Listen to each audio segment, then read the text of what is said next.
Hi everyone, my name is Mike and welcome to Southeastern Ohio Beekeeping. Today I want to talk a little bit about wintertime hive insulation. This is my first winter playing around with wrapping my hives completely with foam board insulation just to see if it would help my bees make it through the wintertime a little bit better. Now, wrapping insulation around hives is something a lot of beekeepers don't do, especially in warmer parts of the United States. But I wanted again to see if it was an experiment that could help my bees better survive the winter times we had here in Southeastern Ohio. So let's go take a look at the beehives, check out the insulation, and see if it's something that might be of interest to you.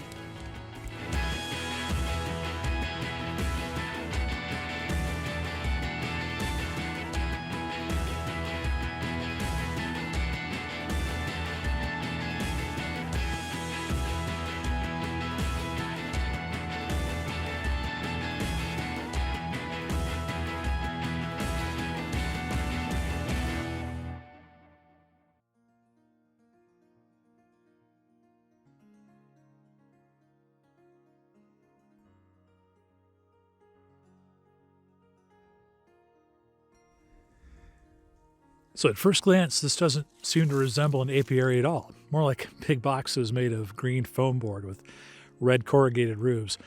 But believe it or not, there are 15 beehives under all this stuff, and the intent has been to keep them dry and reduce heat loss, though I'm not getting any bonus points for aesthetics.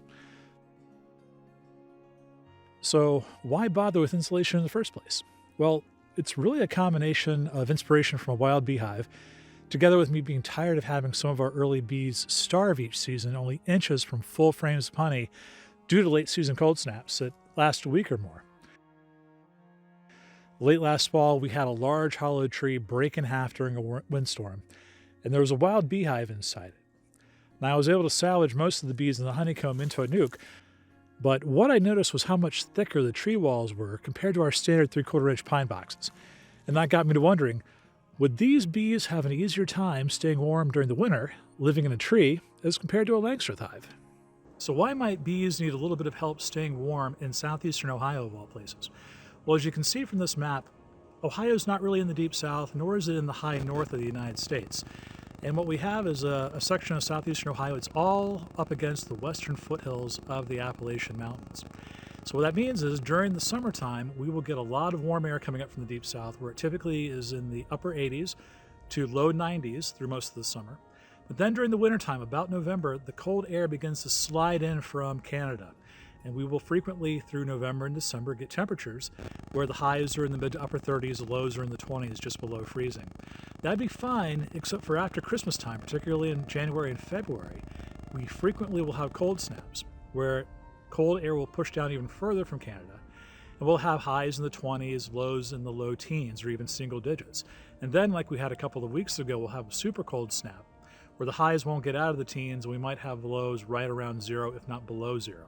So that's one of the reasons why I need to think about protecting my hives with a little bit more insulation. Let's take a look at a typical Langstroth beehive. I've always tried to have my beehives go into winter using at least a deep brood chamber and a medium box of honey or thereabouts. And inside the hive, you have a cluster of bees, and they're consuming honey to generate energy, which is released in the form of heat. Now, heat naturally flows in one direction, and that's towards areas of cold, which in this case is outside of the hive. And as the cold temperatures outside of the hive deepen, the rate of heat transfer increases as well, meaning the bees have to generate more heat energy to maintain their cluster temperature, unless there's something between the bees and the cold to slow that transfer down. So what's between the bees and the cold? Well, it's about a 3/4 inch piece of pine, which has an R value of about 1, with R value being a measure of thermal resistance for a given unit of area. But what about that beehive tree I was talking about? Well, given its thickness, it might have had an R value of 3 to 4, meaning that it has several more times better resistance to heat transfer than just an old pine board. Theoretically, this means the bees in that tree may have had to generate less heat to maintain their cluster temperature than our Langstroth hives, which means they might be consuming less honey. Now, that's important to me because this past fall, a dry spell weakened the goldenrod nectar flow in our area, and early cool weather in October put a damper on the amount of time we could feed 2-to-1 sugar syrup. So several of our hives went into winter lighter than I would like, and with not as many winter bees as I would have liked either. And so far, those light hives, with supplemental feeding this March, are doing better than previous years. Also, the insulation doesn't seem to impact cleansing flights, as the bees start flying as soon as the outside temps got above about 45 degrees, just like normal.